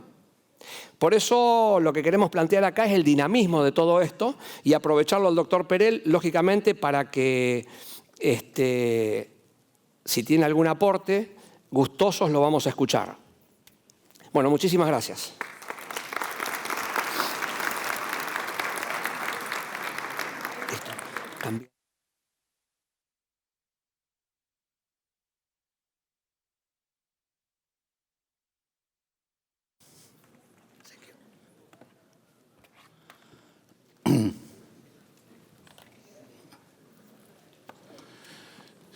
So, I would like Mientras tanto, que me preparan la computadora y las diapositivas, quería decirles que cuando hablamos de parámetros dinámicos y vemos esas cifras, 11, 12, un parámetro dinámico es el resultado final de un proceso complejo, como acaba de explicar el profesor Dini. Hay un estímulo y hay una respuesta. Y el estímulo puede cambiar, como ya escucharon, 4, 6, 8 mililitros por kilo, pero también cambia la respuesta. El profesor Dini nos planteó el concepto del área gris, que encaja perfectamente con el próximo tema del que yo voy a hablar. Trataré de hablar un poco más breve porque tengo la sensación de que me están traduciendo y por eso en general hablo más lento. Bien. Quizás la solución no es concentrarse en un solo parámetro desde ya, porque todos los parámetros tienen sus limitaciones, tienen inexactitudes inherentes. Nosotros estamos tan enganchados con lo que es la precisión, pero nada es preciso. Quizás la frecuencia cardíaca, pero la frecuencia cardíaca también varía. Entonces yo voy a estar hablando de un abordaje multiparámetro no invasivo al monitoreo hemodinámico. Hace unos años, no hace tanto, la revista española me pidieron que escribiera eso. Si quieren leer el texto en español, lo tengo, aquí está. El título era Valoración cardiorrespiratoria no invasiva y multiparamétrica del paciente hemodinámicamente inestable. Y acabo de encontrarme un comentario interesante. Paciente inestable. Está el doctor Vincent y Maurice decimos, ¿qué quiere decir estable o inestable? Definamos estable e inestable. Digamos que el paciente fue sometido a una cirugía mayor y ahora está estable. O sea, va a pasar la primera noche después de la cirugía. ¿Realmente está estable? Es por eso que yo quiero que pensemos y presentar el término incertidumbre. No tenemos certidumbre alguna de que está estable. En este trabajo importantísimo publicado en el New England Journal of Medicine, solicita a los médicos que admitan el nivel de incertidumbre que tenemos o que deberíamos tener cuando estamos frente al paciente, porque son tantas las variables, tantas cosas pueden cambiar, y al mismo tiempo que se publicaba este trabajo junto con mis amigos Bernstein y Malbrand, escribimos que en realidad el monitoreo hemodinámico puede mirarse como una manera de minimizar la incertidumbre. Uno está al lado, uno no sabe, uno quiere más y más información. ¿Y qué pasa? El monitoreo hemodinámico es una manera de acercarnos más, de tener algo más de información. Y como cualquier estudiante bueno de medicina comenzamos con el examen físico, ¿no es verdad? La clínica es soberana, ¿verdad? El examen físico, la clínica, tampoco es preciso. Aquí esto es algo que fue publicado hace muy poco tiempo de líderes de opinión y dicen que el examen clínico en realidad es un gatillo, pero no un sustituto de la evaluación hemodinámica. Y apuntan a hacer ecocardiografía, por ejemplo. Bueno, ustedes saben que si ustedes tienen suerte, pueden hacer la ecocardiografía a todos los pacientes, pero tampoco es una medición continua y las limitaciones de ecocardiografía son bien conocidas. Entonces, nosotros sugerimos agregarle al examen físico, a la evaluación física, lo que llamamos examen fisiológico, porque cuando llega un paciente uno puede hacer el examen físico, claro que es importantísimo, pero ya hay un monitor colocado ahí, hay signos, hay números que aparecen y nosotros a esto le llamamos examen fisiológico. O sea, es una evaluación bien cercana de todos los parámetros fisiológicos que están siendo presentados por las pantallas. Y yo les voy a mostrar tecnologías de investigación básica y más nuevas que nos permiten obtener muchísima información de manera no invasiva al evaluar este paciente estable o inestable. Vamos más allá para afirmar que en realidad el examen fisiológico hoy, con esta tecnología que tenemos actual, debería recibir el mismo reconocimiento como lo es el examen físico clásico.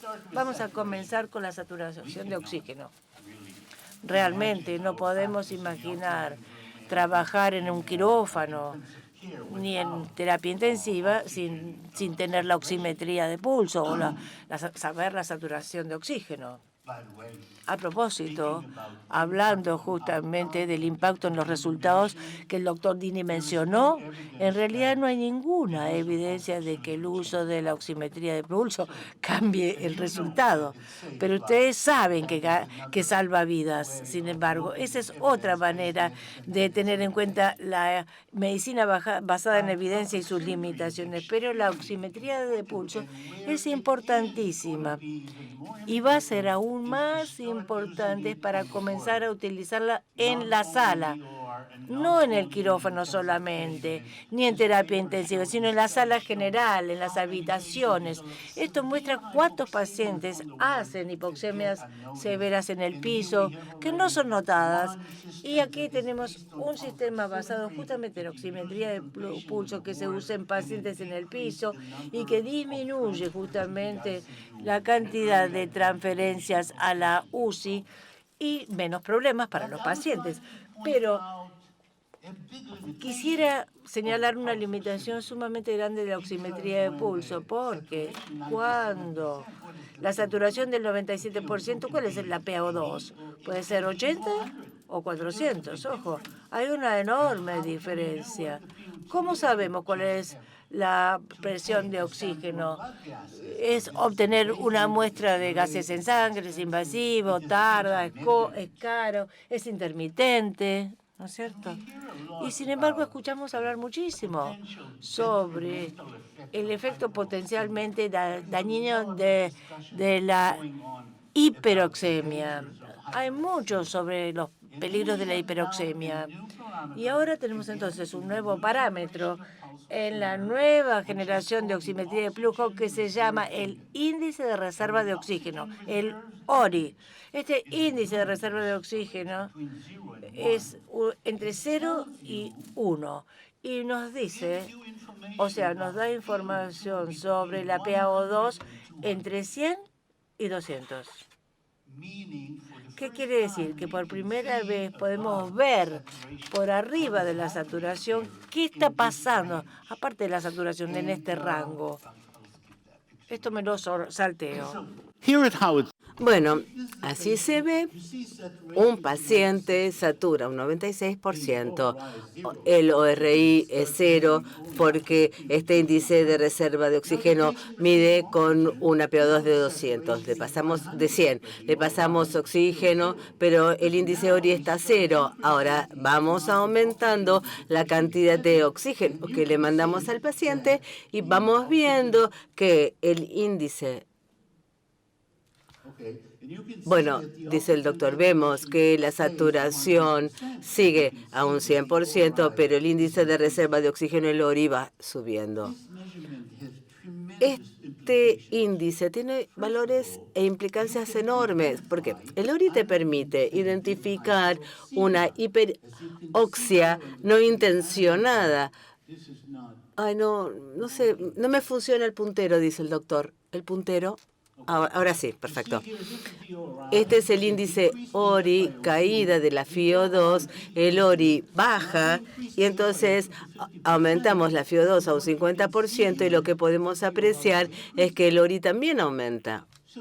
Por ende, si tenemos el paciente en la PACU o en la UCIN y la vemos a 6, no, a este paciente le estamos pasando mucho oxígeno, habría que bajarlo. Ahora, hay guías diversas que hablan de un enfoque sumamente estricto en cuanto a la administración de oxígeno porque tienen miedo de una hiperoxemia. 92% es un buen target, saturación a un 92%, el 8% de la administración de oxígeno, porque 92 en vez de 100, que bajamos un 8 por el tema de la hiperoxemia. ¿Cuál es mi sugerencia? Mi sugerencia es mantener la saturación a un 97. No importa, o sea, no se priven del aporte de oxígeno por la hemoglobina, pero un ORI bajo para saber que no inducimos hiperoxemia. Acá vemos un estudio de Japón y acá vemos otro estudio publicado semanas atrás donde utilizan el índice de reserva de oxígeno, el ORI, y la cantidad de días en hiperoxemia y vemos que la gran reducción en cantidad de días con hiperoxemia cuando usan el ORI en índice, dicen, usar el monitoreo con el ORI para titular oxígeno permite reducir y mucho el tiempo en hiperoxia o hiperoxemia. Yo creo que porque enfermería no le gusta bajar la administración de oxígeno cuando la SpO2 está en el rango normal. Ahora repensemos teóricamente el ORI. Este índice nos dice si el paciente responde al oxígeno. La primera respuesta al oxígeno puede ser el traslado en la ambulancia porque le pasan oxígeno y el ORI no aumenta. ¿Qué pasa? Está shunteando. Entonces, su PO2 no sube en respuesta a ese aumento de la FiO2. Ahora pensemos en las consecuencias, ¿no? Preoxigenación antes de anestesia. Ponemos la máscara y el ORI sube. Y sube porque en algunos pacientes no sube en el obeso, no sube en el distrés respiratorio. Y si el índice no sube en la preoxigenación, implica que algo no anda bien. No, o sea, quizás del equipo no está pasando oxígeno, Dios no lo quiera, o necesitamos ventilar al paciente de otra manera, utilizando PIPO, lo que fuere. So here is a case that I published. Este es un caso que yo publiqué tiempo atrás.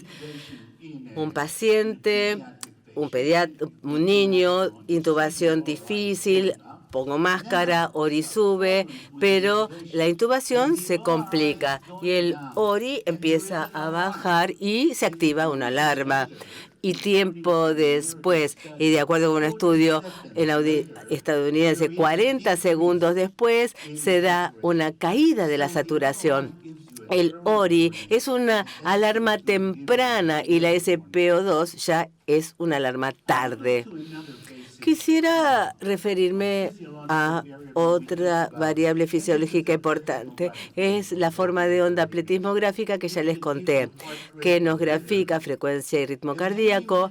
Y además hablamos del índice de perfusión. El índice de perfusión es la amplitud de la forma de onda pletismográfica. Históricamente, cuando se introdujo la oximetría de pulso, solo era importante la cantidad de saturación, pero ahora la pletismografía es más precisa y nos va diciendo cuál es la situación en la circulación periférica. Si el paciente, obviamente, está abierto, hay un índice de perfusión mayor. Sabemos que hay algunas variables que tenemos que medir para entender qué pasa en la circulación periférica. También moteado de cutáneo, tiempo de relleno capilar, pero el índice de perfusión, vemos que un índice de perfusión bajo fue tan preciso como un alto lactato para predecir la mortalidad por shock séptico. ¿Se pensaba que septic shock es un paciente dilatado? No, estar dilatado es mucho mejor que estar vasoconstreñido.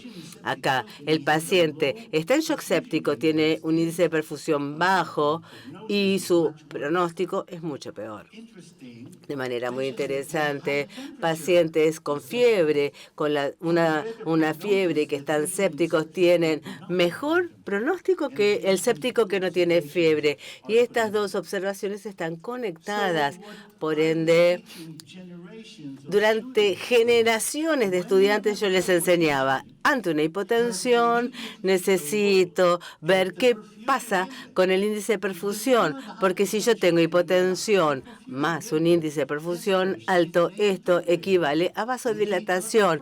Quizás propofol o quizás necesita un poquito de vasoconstricción o no fluidos, pero se está hipotenso, pero el índice de perfusión está bajo.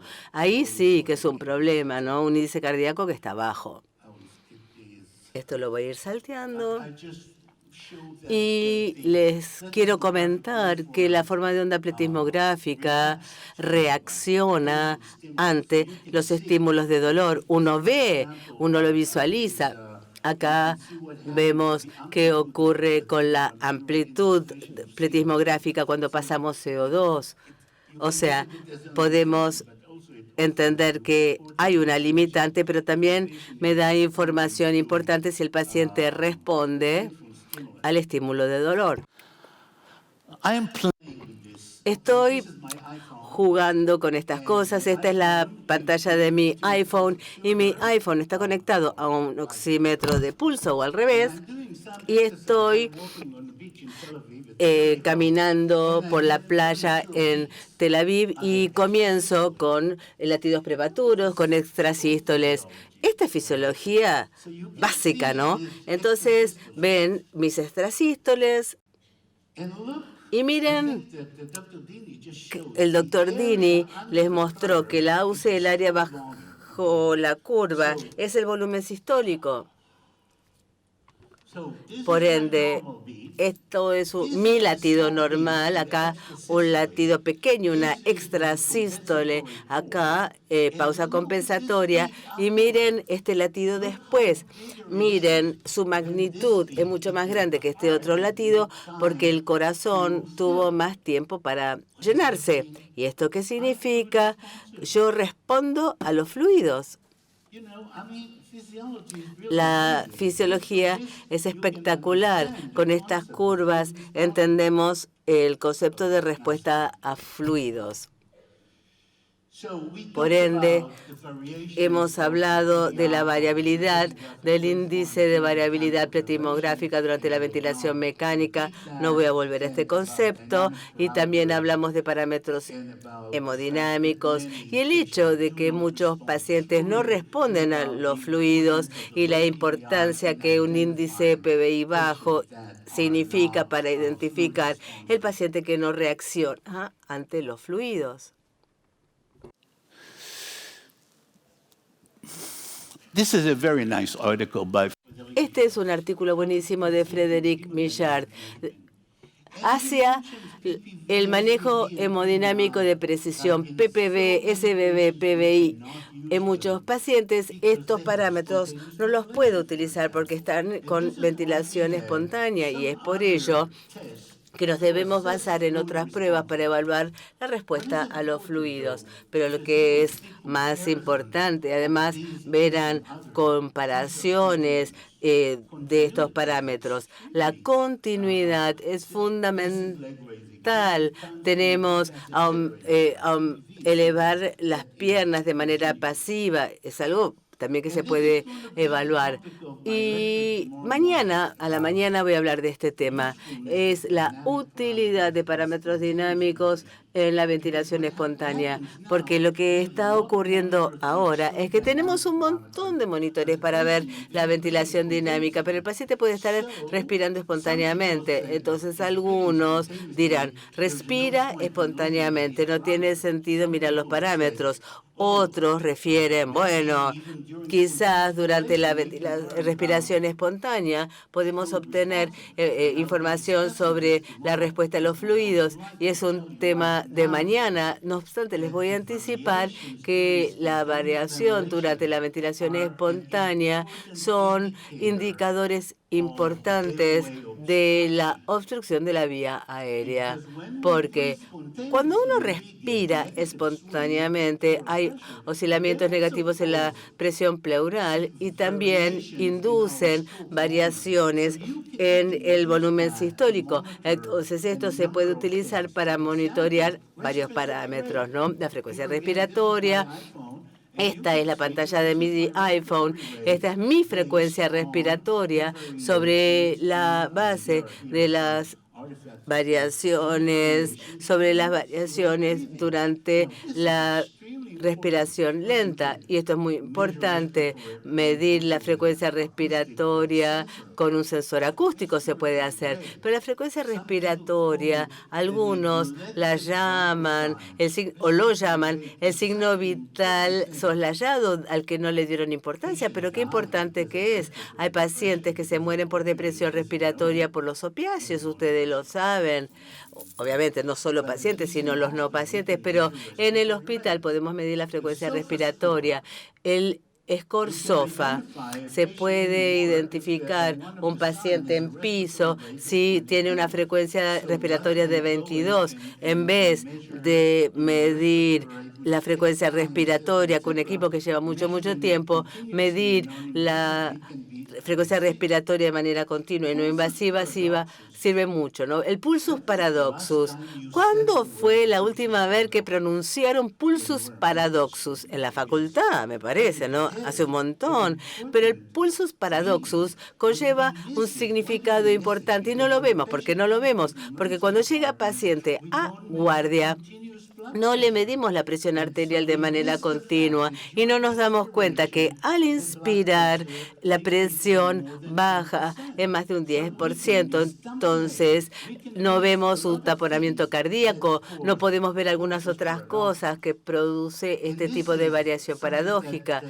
Y además, esto lo publicamos tiempo atrás, que variaciones excesivas en la forma de onda petismográfica son, de hecho, el signo más importante o el único signo de obstrucción de una vía aérea alta.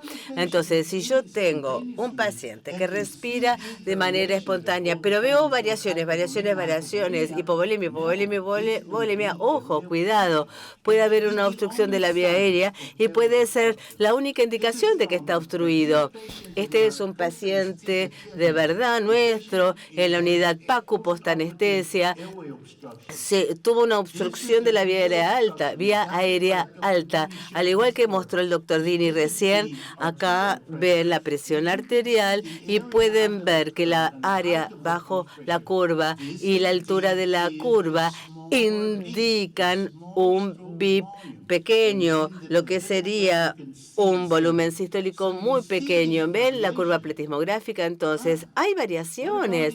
Ahora, y las otras señales, esta frecuencia respiratoria por impedancia, y hay que seguir midiendo porque el tórax se va moviendo, y la CO2 nunca es cero porque si es cero hay una obstrucción total. Entonces, podemos no llegar a ver o darnos cuenta que el paciente está obstruido, salvo que miremos estas variables. Y la causa principal de morbilidad asociada con sedación es la depresión respiratoria inducida por fármacos y obstrucción de la vía aérea. Es fundamental identificar todo esto. Hablamos un cachito de la capnografía. Obviamente, la capnografía es una modalidad accesible, no invasiva, y debemos ver la señal analógica porque nos pueden contar mucha información que los números no me dan. Y la capnografía se puede utilizar para identificar la depresión respiratoria, o sea, y la sedación se vuelve más segura. Repito, mi filosofía multimétrico, combinar muchas variables, muchos parámetros es lo que hay que hacer. Acá vemos un paciente. Ay, mi Dios, me asusté, dijo el doctor. I come from the Middle East. Bueno, soy del Medio Oriente, entonces un golpe me asusta. Soy de Israel, estoy atento. Disculpen. Tranquilito, tranquilito. Bueno, sigamos. We have here, Bueno, acá... keep my distance. Bueno, me mantengo alejadito del micrófono. Blood pressure. Acá tenemos We have hypotension. presión, un paciente hipotenso, pero miren la CO2 de fin de volumen corriente. No cambia la PET-CO2. ¿Qué implica? Implica que si el volumen minuto ha caído, seguramente tendremos una caída del PET-CO2, el CO2 de fin de volumen corriente. Y si no, y hay que pensar, ¿no?, en todo esto, porque si hay una caída del volumen minuto, hay menos perfusión a nivel pulmonar y hay menos CO2 que sale del pulmón. Entonces, esta hipotensión y sin cambios en la PCO2 implica a una vasodilatación. Pero miren otro caso de hipotensión y cambios en la PCO2. Hay que combinar todos los parámetros para así entender mejor lo que está pasando. Como vieron antes, el valor de los índices de perfusión en el diagnóstico diferencial de la hipotensión, igual que el PCO2. Hipotensión, una PCO2 sin cambio implica a vasodilatación. Ahora, si la PCO2 cae, por cierto, el volumen minuto. Y esto se puede interpretar al revés y al revés o viceversa, donde el paciente eleva las piernas de manera pasiva, vemos que si mejora la PCO2 es que responde a los fluidos.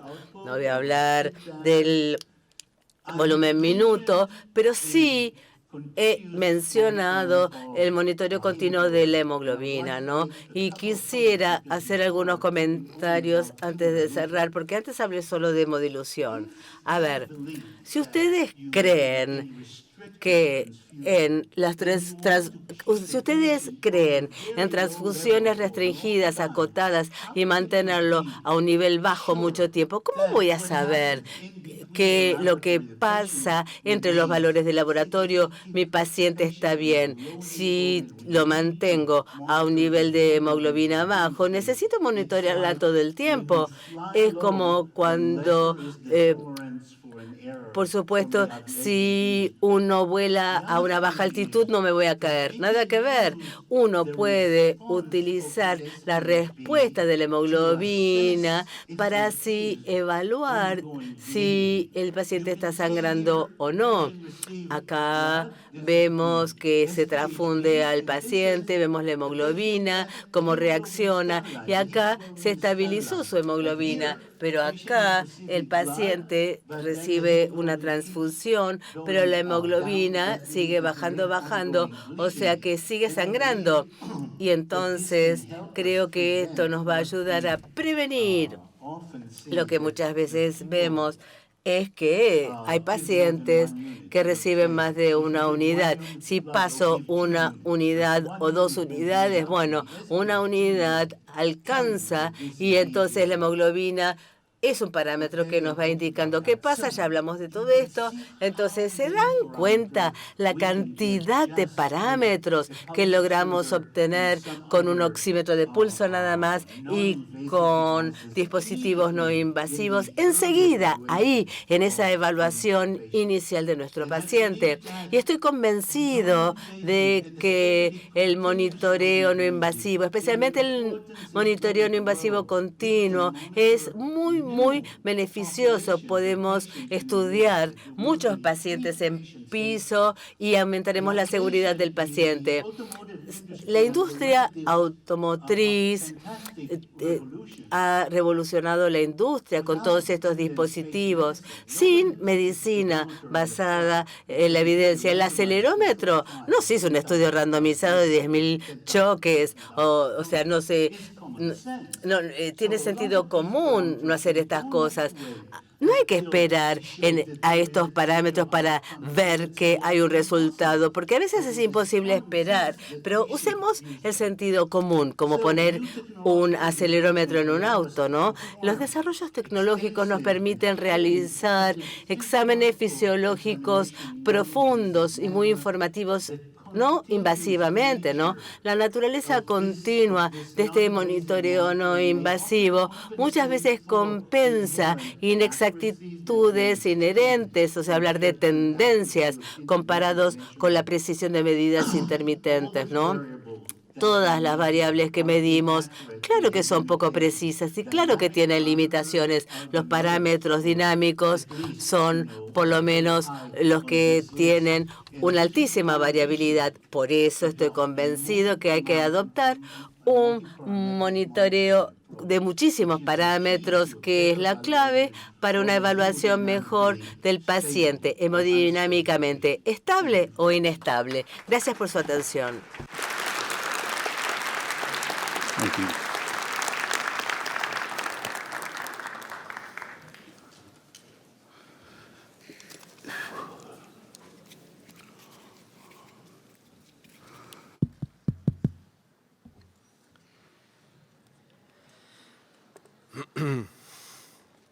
Bueno, de más está decir que es para quedarse a vivir con el doctor Perel y llevarlo al quirófano. Aparte es un apasionado, tira conceptos que permanentemente, si uno pestanea, se pierde algo, básicamente. Creo que todos se han dado cuenta de eso. Y yo no quiero hacerle particularmente preguntas médicas. Primero les voy a dar lugar a ustedes. Si no hay ninguna pregunta, le voy a hacer algún otro comentario que es más global, holístico, de lo que significa el monitoreo con estas variables tan complejas. Así que primero le doy lugar al público. Así no le consumo tiempo. Si hay preguntas, levanten la mano. ¿Quién tiene algo para preguntarle al doctor? ¿No veo a nadie? Allá. Perfecto. Muchas gracias. Buenas tardes. Muchas gracias, profesor. Una consulta de práctica anestésica que en realidad hace tiempo uno se la plantea. ¿Cuánto se altera o cómo creen ustedes que se altera la predicción que hacen de la variabilidad del volumen del paciente ante el hecho de estar intervenido en otras zonas de presión, como puede ser la cavidad abdominal, tanto con abdomen abierto como con presiones producto de cirugía videoasistida? Eso es una cosa. Y lo segundo, dos preguntas en uno. La anestesia se practica con drogas eminentemente vasodilatadoras que influyen también en la capacidad de predecir en esta variabilidad la falta o el exceso de volumen. No pocas veces vemos en el monitoreo continuo de la variación de las presiones una compensación o una resolución del problema con la administración de vasopresores que antagonizarían ese efecto. ¿Se produce esa alteración? ¿Lo han visto en la práctica habitual de la anestesia? Respondo cortito yo, así le dejo lugar al doctor Perel. Respecto de lo que implica la laparoscopía o la posición en Trendelenburg, creo que deberíamos verlo desde el punto de vista de lo que significa el metaórgano tórax, que en realidad involucra desde el opérculo torácico hasta la cavidad pelviana. Entonces, visto desde ese punto, ya uno se pone en situación de otra cosa.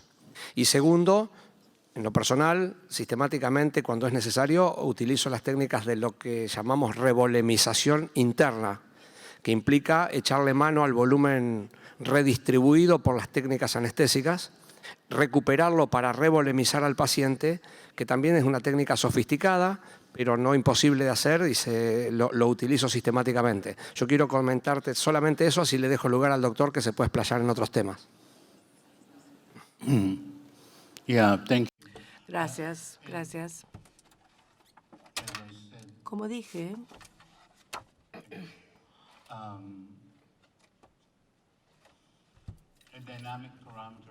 los parámetros dinámicos, el doctor pide si le baja el volumen del receptor. Siempre hay un estímulo y una respuesta. Por lo tanto, todo cambia, ¿no es cierto? Si el cirujano se apoya sobre el tórax del paciente, a ustedes se les van a venir picos y valles.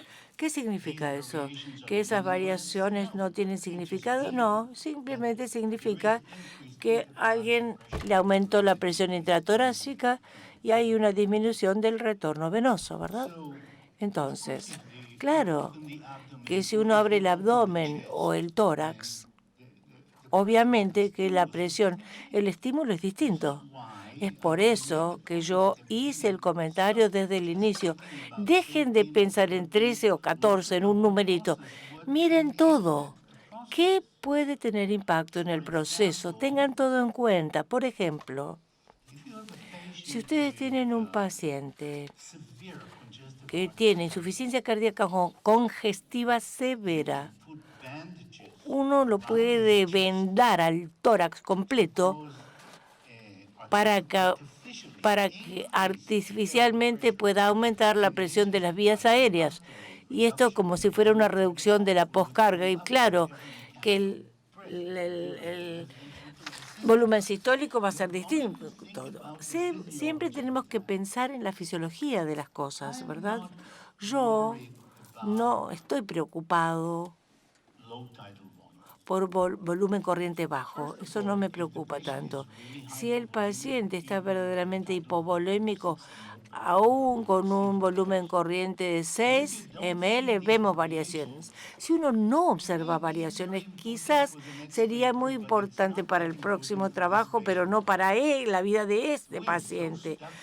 Siempre estamos metidos con la curva Rocky, cuál es la sensibilidad, etcétera. Por eso yo digo que el abordaje multiparamétrico. Si estamos en zona gris, miremos todo lo de alrededor. Uno sigue leyendo, mirando, tratando de entender. No nos concentremos en el número. El CO2 de volumen corriente. Uno entiende lo que le está pasando al paciente con el PCO2. Uno puede cambiar de automático a manual y uno mismo apretar la bolsa a ver si el paciente responde o no responde. Lo que quiero decir es que no es tan importante ese numerito si uno no ve una variación muy significativa. Si uno quiere excluir que no hay respuesta, entonces sí hay que hacer algo. Pero apretar la bolsa no es problema. Pero piénselo en términos más abarcativos, más enormes. ¿Qué está pasando? Todas las cosas que usted mencionó, claro que pueden afectar la variación del pulso. Pero digamos que la variación de la presión de pulso sea 14. Digamos eso. La presión arterial está bien, el paciente está orinando, está todo bien. Y ustedes quieren darle líquido porque tiene 14, y si fuera 13, ¿no le da? O sea, tenemos que vivir en la condición de incertidumbre. Siempre. Todos esos artículos siempre buscan ese número mágico que solo es significativo para ese artículo de esa revista, pero en realidad no es tan importante para un paciente. No hay un solo número para todos los pacientes igual tampoco. Doctor, el complejo síndrome del monitoreo hemodinámico. Bien, si no hay más preguntas, damos por terminado, pues ya me están remarcando el horario. Muchísimas gracias, doctor. Es muy útil para nosotros el aporte.